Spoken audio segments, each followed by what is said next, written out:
again. I want to tell you something about the Dutch system in headlines, let's say, and it differs a lot from Portugal or Scotland or many other countries because there is no real economic regulation in it, only a limited part, and I leave it up to you to draw your conclusion from that. I can give my opinion, but it's up to you to draw your conclusion. Where is it? It's here. Before I go more into, let's say, in the deep of the Dutch water supply sector, in fact, and what's happening there in a sense of governance and regulation, I have to draw first the picture of the Netherlands to show you the structure there. You know, Netherlands is very small, 40,000 kilometers. We have 18 million people on a small part of this earth. We border for more than half to the North Sea, so dealing with water it means. Half of our country is below sea level. That means also that we had to deal with water ages ago already. We have a lot of international rivers in our country, meaning that the Dutch had to manage water in the most broader sense already for ages, and that maybe means that they are good in it, I hope. To set off the picture of the water sector, and the water sector is then drinking water, sewerage and wastewater. On a national level, you have the government, and they are responsible for the water policy, the national water policy. Then you have the so-called Rijkswaterstaat. It's a governmental agency which is responsible for national water infrastructures, for coastal defense, for the bigger rivers, let's say, but also for the motorways and bridges and many other things. But in respect of water, it's especially the bigger rivers and the defense, the coastal defense at the North Sea. On a regional level, we have the so-called provinces. The regions in the Netherlands are called provinces, and they are responsible for groundwater policy, meaning they give the licenses to the drinking water companies to extract water from the ground, or don't give a license. That could be possible also. Then we have the so-called waterschappen, and there's not a good translation for it, but I tried anyway. The water boards, let's say. They are the oldest governmental organization in the Netherlands. They are there since the 13th century. And they are responsible in their region for the regional flood protection, for the quality of the surface water, so also interesting for the drinking water sector, and especially for wastewater treatment in their region. And then you have the 10 drinking water companies, and they are responsible for water supply to small consumers, but also to industry and other users if they want to use or can or allowed to use drinking water. And on a local level, we have at the moment 345 municipalities, but they are reducing rapidly, and they are responsible for the sewer systems in their municipality. And yeah, let's say that average number of people in a municipality is 50,000, but it goes up to 1 million in Amsterdam and to, let's say, 5,000 in another municipality. So to give you an impression about the magnitude of those systems, of those municipalities.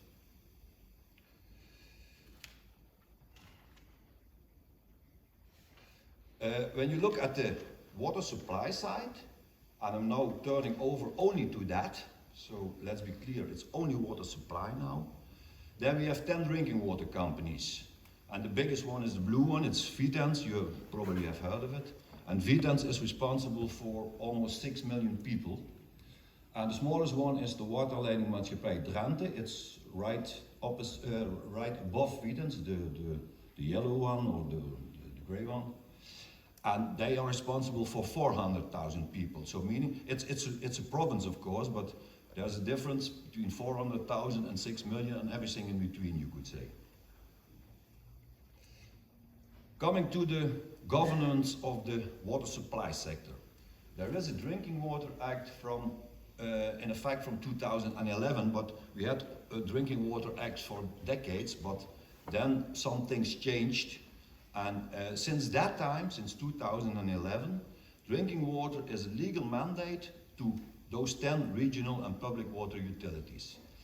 And you could describe it as private business public owners, meaning that 9 of the 10 companies are limit liability companies under private law, except the City of Amsterdam. The City of Amsterdam is a so-called stichting, foundation, and there it's a water cycle company. There the drinking water, wastewater, sewerage, even the management of the canals in Amsterdam and the firefighting is integrated in one company, and the company is owned by the City of Amsterdam, by the municipality, and the waterschap near in Amsterdam.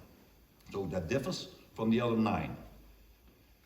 In the other 9, the public owners is decentralized, and the ownership is restricted to municipalities and province in that region. Another region could come in also, but at this moment are the municipalities in that region and the provinces. So it's not allowed for a private company to come in there.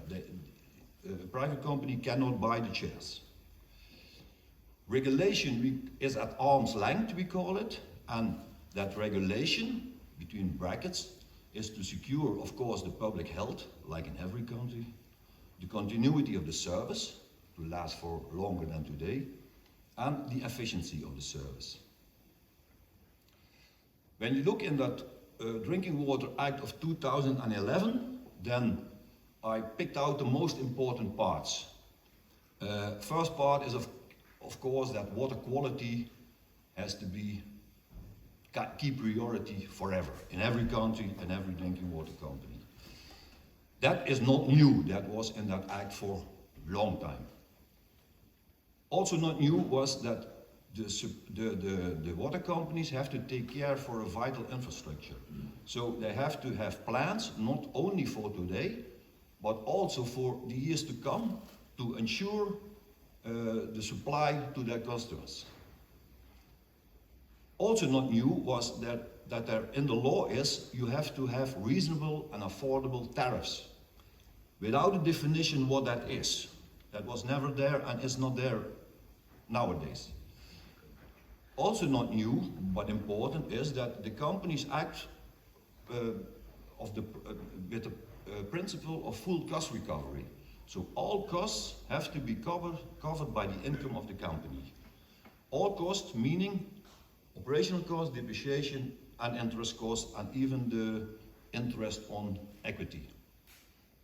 What new is in the law in 2011 is that there is a limitation to equity and to profit, and I will come back on that later. And what new is, there is a mandatory benchmarking for those 10 companies, but in fact it was not really new, because maybe you know in 1997, I think yes, that was the first time, the sector itself introduced voluntary benchmarking, and that in fact why we did it, that was in fact to avoid regulation. That was the only reason not the only reason, but a reason to introduce it, but also because times were changing and we thought it was our duty to show to everybody how we are performing. And since that time, the Dutch companies show to everybody who wants to know how they are performing, not only in a financial sense, but also in the sense of quality, customer satisfaction, and things like that.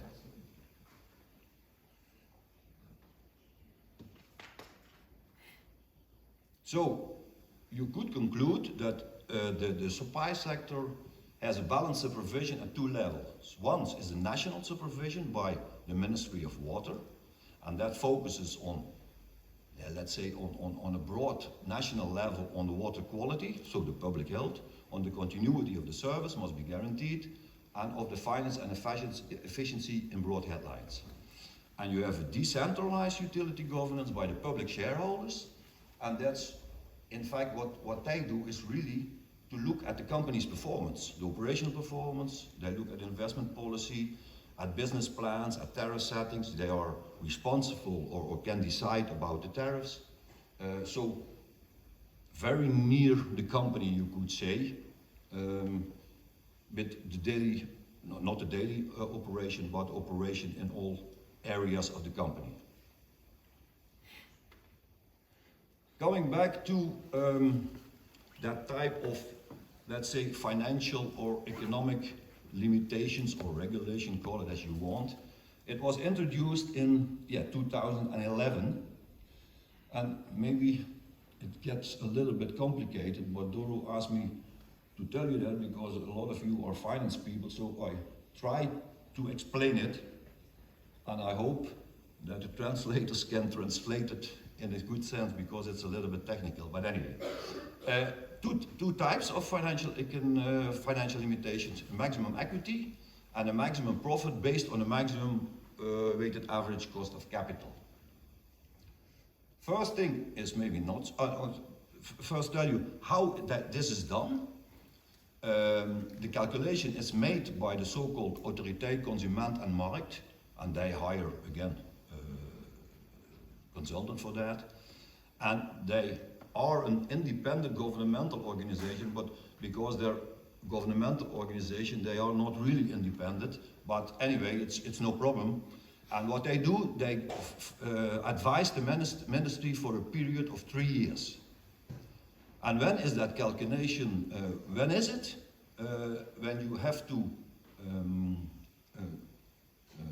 compose the weighted average cost of capital and the maximum equity for, let's say, the period 2022 to 2024. You do that in the year 2021, so 1 year earlier, and it's based then on the results of the financial statement of 2020. So you are in that sense a little bit behind, and that's becoming interesting because what I'm going to explain. Maximum equity is, just to be sure that everybody understands the same, is the reserves and the shareholders' capital divided by the water assets. So not your money, only your water assets. And the maximum of that equity percentage is based on a comparison with other European water utilities or electricity, energy utilities. So with a comparable peer group with an A rating. That's the definition to look how is the equity there. And the maximum for the period to 2022 to 2024, which is allowed to the companies, is 70%. And this percentage is already there since 2011. So in fact, it's not really a problem. So no problem there. And now it gets a little bit more complicated. The maximum profit that a company is allowed to have is based on the principle, is based on the weighted average cost of capital. I'm going to try to explain it. I give you also some numbers later, so maybe that makes it more easy. And you have to know that, I told you already, that in the Dutch sector there is the principle of full cost recovery, meaning that all your costs have to be covered by your income. So when you see your income, you have all costs, your operational cost, your depreciation, but also your interest on loans, on debt, and your reward for your equity. So the maximum WACC is then a percentage that is there for the cost of capital of equity and debt that you are allowed to calculate in your water tariffs. So not more than what you calculate here. And now it's get complicated. I say it and I give you the example after. The maximum profit that you can have then is in fact the calculated cost of capital via that WACC minus your real interest paid, because your real interest paid on debt could differ from the percentage in your WACC.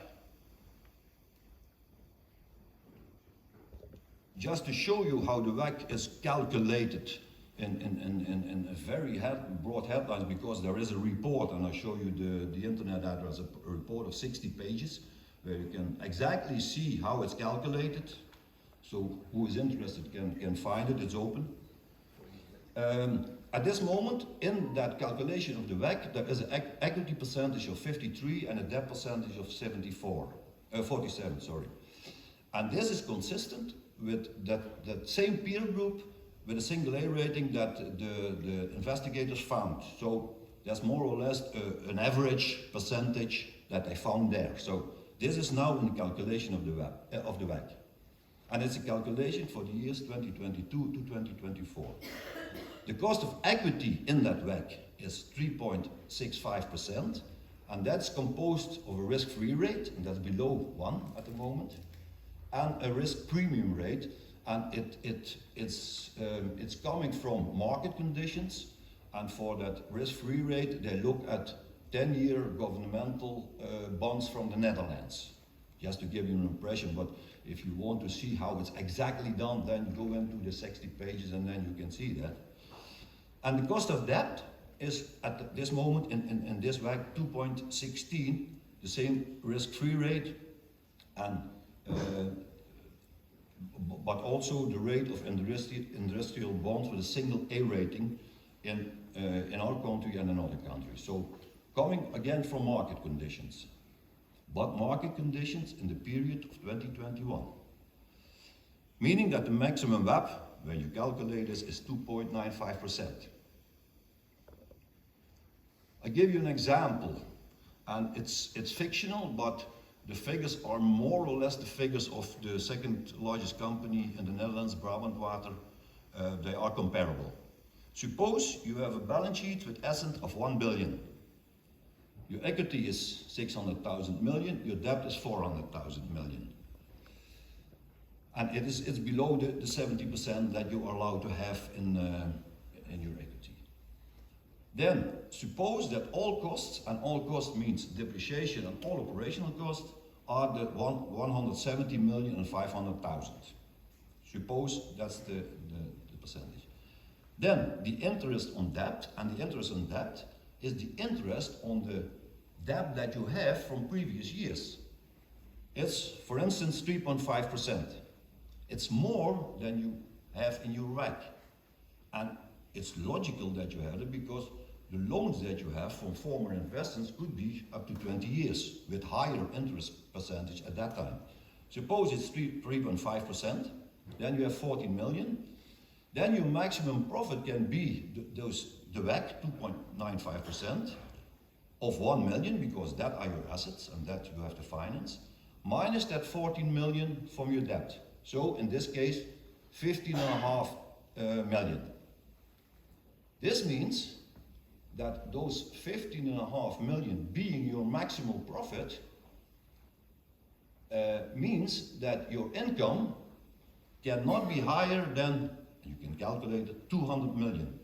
Meaning that you have to set your tariffs in such a way, your water tariffs, in such a way that you cannot exceed that 200 million. But now, here you can see the address of where the report of the WACC is. But the problem now, and I don't have it in the sheet because it's very recent. Before 2011, there was no economical limitation, and the sector performed well, in fact. Also because of that benchmarking that we introduced, when that was really a good idea to do that, because you showed everybody how bad or how good you were performing, and that changed a lot in the sector in the sense of efficiency. But now, before 2011, no problem. Sector, I think, has a good name all over the world. And from 2011 until now, where we introduced that economical limit, also no problem. But what you see now is that the sector has to invest more because of problems of climate change, because the problems we are not allowed to extract too much groundwater, and some other things also. So the sector has to invest more, but having that 2.95% and having in some companies adapt with a percentage higher, so the room that you have to have new investments and the interest that you pay is not enough. So now they're going to negotiate again, so the companies with the governance, to change, in fact, the system that we now have, or the method, you could say, because there is not room enough for your investments now. So that was, in fact, all I want to say. I hope you understood the last part, So, thank you.